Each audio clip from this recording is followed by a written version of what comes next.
들어갑니다. 우리가 창세기에서 인간이 사는 목적에 대해서 우리가 시작을 했었습니다. 인간이 사는 목적은 뭐라 그랬죠?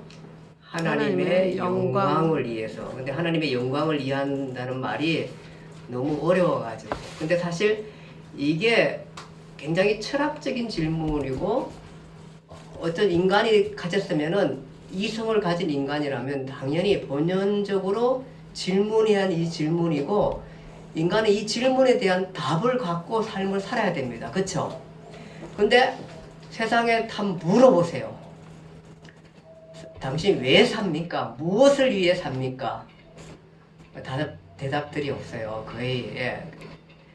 다 뭐냐 하면은 마누라를 위해 살고, 아들 딸들을 위해 살고, 내 행복을 위해 살고, 이것이 끝입니다. 뭐 그것도 뭐 크게 나쁘지는 않은데, 어쨌든 간에 인간 자체의 그 심년에 가지고 있는, 마음 깊은 곳에 가지고 있는 본연의 답은 아니라는 것입니다. 인간은 하나님의 영광을 위해 산다. 그것이, 그 얘기가 어렵기 때문에 쉽게 풀어놓으면은 어떻게 한다 그랬죠? 하나님을 어떻게 한다?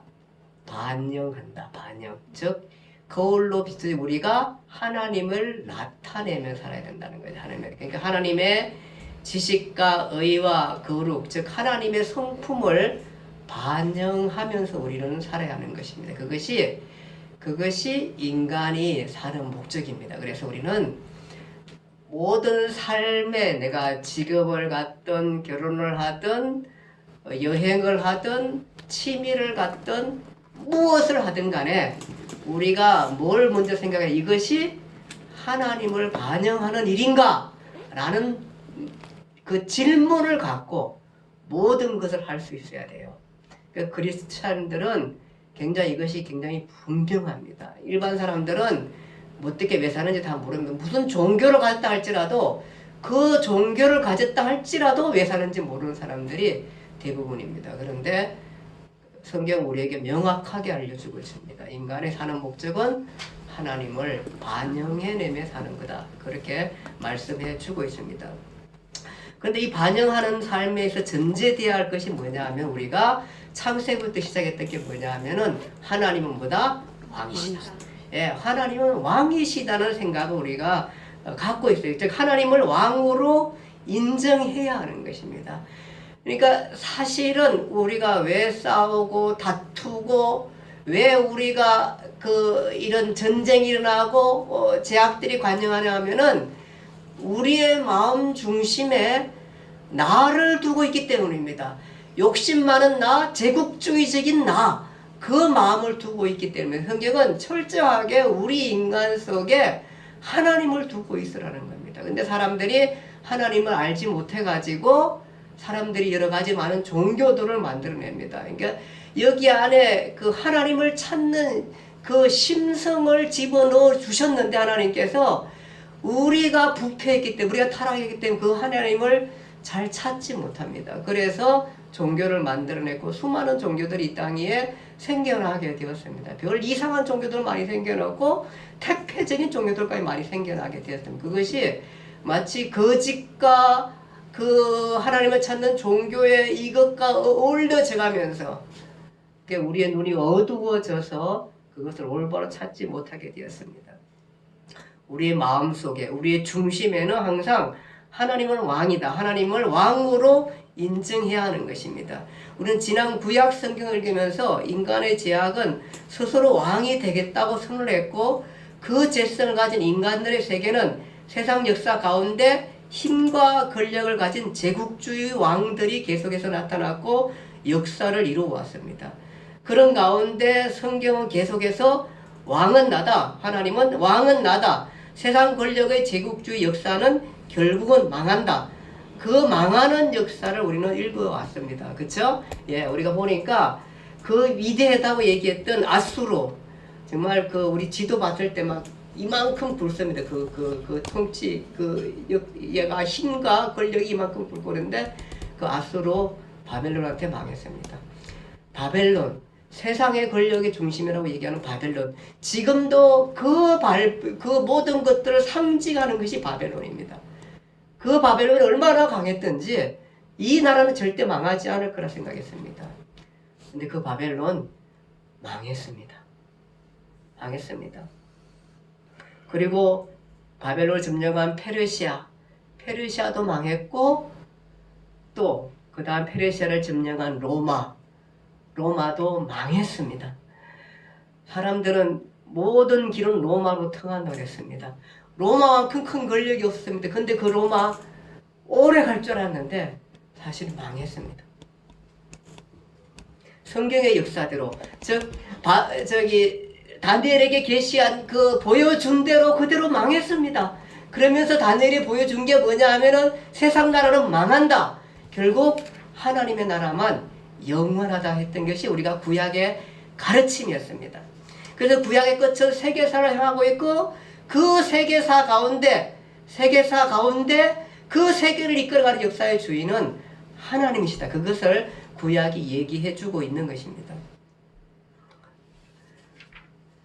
지금도 인간 왕들의 역사는, 로마가 망했어도 지금도 인간 왕들의 역사는 계속되어 가고 있고, 그 역사는 언젠가 멈출 것이다 말하고 있고, 결국 세상 역사는 결국 망하고 심판을 받는다. 선악간의 심판을 받는다. 그렇게 말씀하고 있습니다.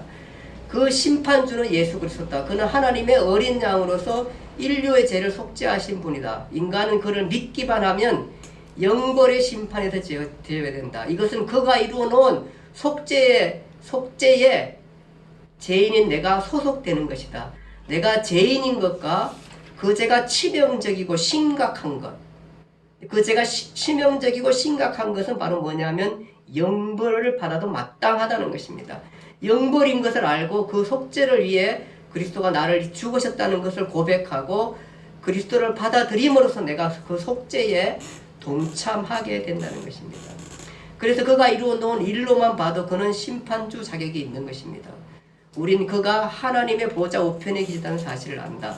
권능의 우편이다. 심판주의 자리이다. 그가 예수 그리스도이십니다. 아멘. 맞습니다.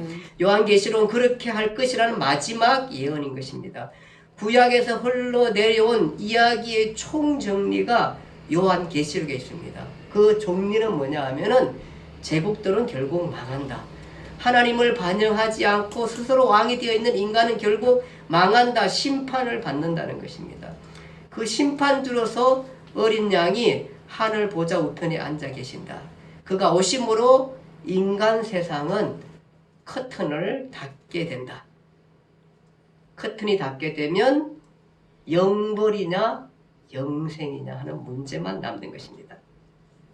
자, 우리가 첫 번째 요한은 언제 어떻게 이 계시를 받았을까요? 사도 요한이 에베소에서 요한 1서, 2서, 3서를 기록한 후 또 얼마 동안은 괜찮습니다. 네로 황제 핍박 이후 20여 년 동안 좀 핍박이 줄어들었고 잠잠했습니다. 네로 황제가 그렇게 핍박하더니 그가 물러난 후에 어느 정도 좀 잠잠했습니다. 근데 다시 핍박이 시작됩니다. 그때가 언제냐 하면은 90년에서 100년 사이에 도미티아누스 황제가 들어오면서 다시 제2차 박해가 시작됩니다. 그러니까 로마가 기독교를 박해하며 초대교회부터 시작해가지고 로마가 기독교를 국고로 공인하는 313년까지 9번의 역사 가운데 큰 핍박이 있었습니다. 그 가운데 네로 황제의 핍박으로 시작해서 그 다음에 두 번째 도미티아누스 황제의 핍박입니다. 도미티아누스는 황제야말로 신들의 신이라 주장했습니다. 그러면서 황제 숭배를 강요했고, 그리고 AD 70년에 로마 디투스 장군에 의해서 성전이 파괴되었을 때, 즉 예루살렘이 점령되었을 때에 그 위에 도미티아누스는 성전에 드려졌던 헌금을 자신이 신중의 신이니까 자신한테 바쳐야 된다. 그렇게 유대인들을 협박했습니다. 유대인들이 헌금을 거부하자 박해는 더 심각했습니다. 그리고 황제는 자신의 사촌이며 크리스찬인 클레멘스를 시범으로 처형하면서 아주 핍박의 강도를 높여갔습니다. 기독교인들은 이 핍박을 피해 카타콤으로 숨어 들어갔습니다. 교회들에 대한 핍박이 심해졌고 신실한 교회 지도자들이 순교의 제물로 찢김을 당했습니다. 특히 로마와 아시아의 에베소에 핍박이 심했고 로마 군인들이 이 지역들을 샅샅이 뒤져 기독인들을 찾아내어 처형들을 했습니다. 사도 요한이 어디 있었죠? 아시아의 에페소에 있었습니다. 로마 군인들이 에페소에 들어가서 노종 요한도 사로잡아 가지고 요한을 밤매섬에 유배를 보냈습니다. 그 밤모섬이 여기입니다. 이쪽 보이시죠? 에베소에서 있는 이쪽 바다. 여기가 밤모섬입니다. 이 밤모섬에 요한을 유배하게 되는 것입니다.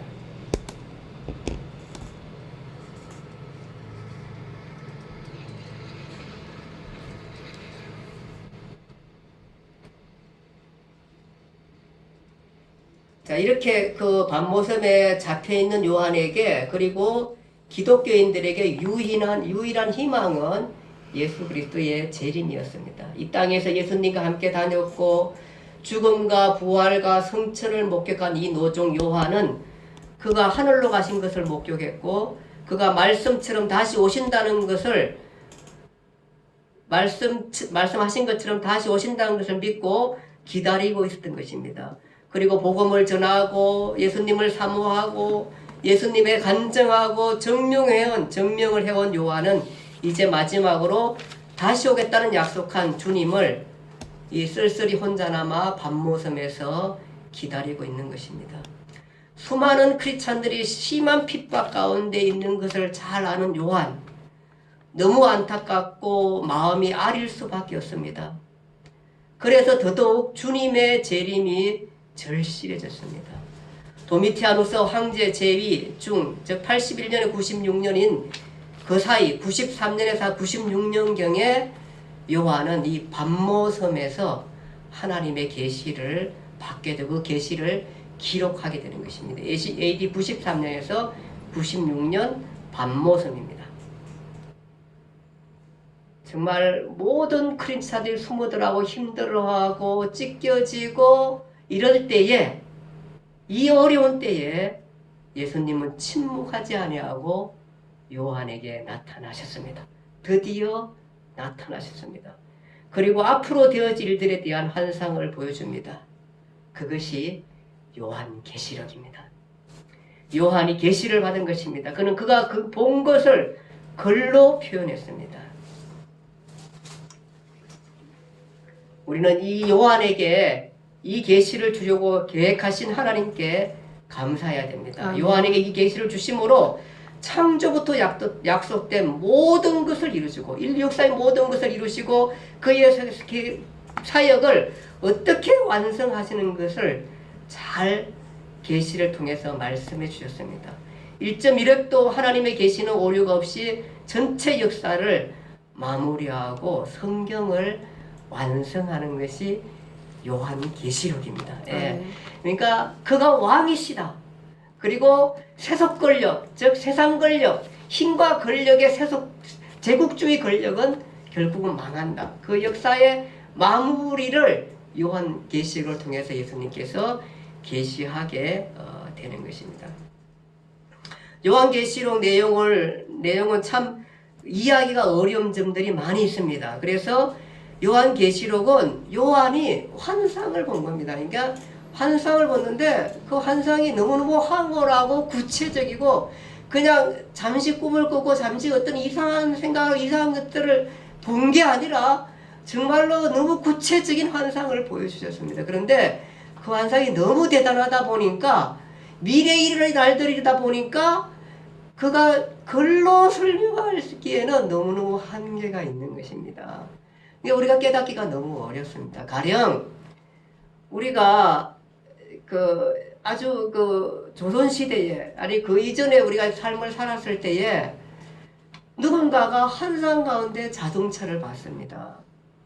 그 자동차에서 설명을 막 합니다. 자동차에 엔진 어디 들어가 있고 바퀴는 어떻게 생겼고 그 다음에 이런 것들을 설명하려고 하니까 아무리 써도 지금 그것을 쭉 쓰는 걸 가지고 내가 자동차를 파악하려니까 이게 감이 지금 잘 안 떠오르기가 참 쉽습니다. 그래서 계시록은 사실은 우리가 어떻게 보면 그것을 너무 구체적으로 해석하다가 이단에 빠진 사람들과 잘못 해석하는 사람도 많이 있습니다. 그래서 그냥 너무 깊게 가지 말고 읽어나가면 됩니다. 읽어나가면 그냥 요한이 본 거니까 요한이 이렇게 설명했구나라고 하나 읽어 받아보면은 우리는 또 구약 전체를 이렇게 공부해왔기 때문에 어느 정도 감이 잡히게 되는 것입니다. 가령 인자 같은 이러면은 우리는 발수거가 누군지 아세요? 예수 그리스도입니다. 인자, 예수 그리스도. 우리는 그 메시지를 가지고 있잖아. 이분에 대해 특징을 우리는 잘 알고, 그는 지금 하나님의 어린 양으로서 어디 계세요? 하나님의 보좌 어디에? 우편에 앉아 계시다. 이런 것들은 너무너무 익숙한 용어들입니다. 여기에 그 어린 양이 그렇게 나타나는 요한계시록의 모습을 우리는 보게 되는 것입니다. 자, 거기 전 1장에서 1장의 3장은 전 세계로 교회가 확장되고 있을 무렵 드디어 예수께서 나타나셨다는 것입니다. AD 60년에서 100년 사이에 교회 복음 전도 활동이 굉장히 활발했습니다. 예수 사건을 땅끝까지로 전하는 프로젝트가 활발히 이루어지는 중입니다. 사도들에게 하신 예수님의 유언이 땅에 떨어지지 않았습니다. 교회는 사도 시대를 지나 속사도 시대, 그 위 오늘까지 그렇게 흘러왔습니다. 그러니까 이렇게까지 교회가 확장될 수 있던 것은 바로 그 AD 예수님이 돌아가시부터 시작해가지고 성령 받고 복음 전하면서 활동했던 사도 시대, 그 사도들의 그때의 초대교회 수많은 헌신자들에 의해서, 수많은 순교자들에 의해서 교회가 이렇게 흘러왔던 것입니다. 대단하죠. 이미 그때가 60년, 100년 얼마나 많은 핍박이 많이 있을 때입니까? 그래서 순교자들, 이 사람들이 카타콤에 들어가가지고 피해 있을 만큼 그래도 신앙을 버리지 않고 지켜왔던, 사지가 이렇게 찢겨나가도 가슴이 도련해도 창작을 맞아도 태움을 당해도 그래도 신앙을 버리지 않고 지켰던 사람들이 이 사람들입니다. 그렇게 해서 교회가 활발히 이루어질 때 그때였습니다. 그때 예수님께서 정말 힘들고 어려운 그 역경 가운데, 고난 가운데, 핍박 가운데, 순교의 사례 가운데 있는 그들에게 사도 요한 가운데 예수님께 나타나셔서 이 성경이 얼마나 많은 초대교회 또 사도시대 속사도 지나면서 성도들에게 얼마나 많은 위로가 되었을까요? 예. 그리고 나타나셔가지고 사도 요한이 살아있을 때 그때 예수님이 드디어 나타나셔서 사도 요한에게 7교회에 편지를 보내라고 합니다. 그것이 1장에 3장에 있습니다. 예수님은 사복음서 이후 목표를 갖고 계셨습니다. 그것은 뭐냐 하면은 교회 설립입니다. 예수님은 교회를 붙들고 이 세상을 가는 겁니다. 그래서 교회 공동체가 중요하다는 것입니다. 교회를 붙들고 다닙니다. 교회를 우습게 여기면 안 됩니다. 교회가 아무리 작고 아무리 어려웠고 아무리 할지라도 주님은 그 교회를 붙들고 가는 것입니다. 우리는 아시잖아요. 가이사라 빌립보에서 예수님께서 제자들에게 묻습니다. 너희는 나를 누구라고 그러냐? 주는 그리스도의 살아계신 하나님의 아들이라고 베드로가 고백한 후에 예수님께서 내가 너 위에 교회를 세우겠다. 네 신앙의 고백이에 내가 교회를 세우겠다. 내가 그 판신들을 물리치고 너가 사있는 판신들을 물리치고 그 위에 교회를 세우겠다. 그렇게 말씀하지 않습니까? 이것이부터 시작한 교회를 하나님께서 붙들고 가시면서 하시는 말씀이 음부의 권세가 이기지 못하리라. 교회는 세상 권력이 아무리 강해도 교회를 이길 수 없다는 것입니다. 음부의 권세가 이기지 못하리라. 요즘 중국 선교하시는 분들이 많이 되돌아오고 있습니다. 참 여러분가 많이 기도해야 할 겁니다. 지금 선교사들이 많이 쫓겨나고 있고 제가 아는 사람도 수없이 많이 지금 들어와 있는 것을 보게 됩니다. 참 안타깝습니다. 그러나 그것이 세상 권력이 아무리 강해도 교회를 이기지는 못한 것입니다. 아멘. 성천의 사도행전 역사 기간 동안 주님은 가만히 계시지 않고 교회가 개척되고 전파하는 과정을 일일이 지켜보고 계셨습니다.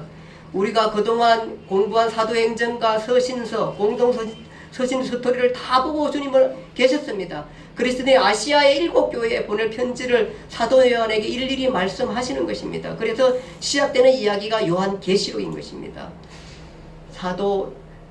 아시아에 있는 7교회, 에베소, 스무나, 버가모, 두아디라, 사데, 빌라델피아, 라오디가에 보내는 편지인 것입니다. 우리는 그동안에 바울만 쫓아오다 보니까 이 교회들에 별로 익숙하지 않습니다. 그렇죠? 그러니까 바울이 선교 활동안에도 또 그 제자들은 이런 곳에서 교회를 세워가면서 선교하며 복음을 전했다는 것을 사실 우리는 알 수 있는 것입니다. 이 7교회에 편지를 보내는데 나타나신 주님은 너무나 이 교회들의 특징에 대해서 잘 알고 계십니다. 알고 계실 뿐만 아니라 이 교회들이 뭘 잘못하고 있고 무엇을 잘하고 있는지까지 소상히 알고 계십니다. 어떻게 보면 굉장히 무섭기도 하고 두렵기도 합니다. 그만큼 잘 알고 있습니다. 그래서 7교회에 잘한 것을 칭찬하고 잘못된 점을 책망하고 계십니다. 그런데 스무나 교회와 빌라델피아 교회에는 책망은 없고 칭찬만 기록하고 있습니다. 스무나 교회는 폴리갑이라는 선교자를 배출한 교회입니다. 이 스무나 교회와 빌라델피아 교회는 칭찬만 받는 교회입니다. 이 사도 요한이 하나님의 계시를 받아 이 편지를 써가지고 여기 있는 교회들에게 보냈다고 한번 생각해 보십시오. 그리고 내가 이 교회의 편지를 받았다고 생각해 보십시오. 얼마나 두렵고 떨리고 황당하고 정말 처참하고 이런 생각을 갖지 않을까요? 마치 성적표를 받아들고 성적표가 안 좋아가지고 정말 힘들어하는 교회들의 모습이 보이나요? 이런 것을 보니 예수님은 오고 올 모든 교회를 다 알고 계시고 그 교회의 주역이었다는 것이 주인이라는 사실인 것입니다. 그분은 우리들 교회, 이 작은 교회도 분명히 알고 계실 것입니다. 아멘. 그리고 사도 요한이 예수님의 모습을 봤는데 그 기록이 1장 12절에 나타납니다. 7 금초대 사이에 인자 같은 이가 1장 12절입니다. 7 금초대 사이에 인자 같은 이가 이러면 우리는 사복음서는 너무너무 많이 했습니다. 사복음서에서 인자가 누군가 이 인자야말로 그리스도요 메시아요 하나님의 아들로서 이 땅의 심판주라는 것을 우리는 너무너무 많이 공부해 왔습니다. 그가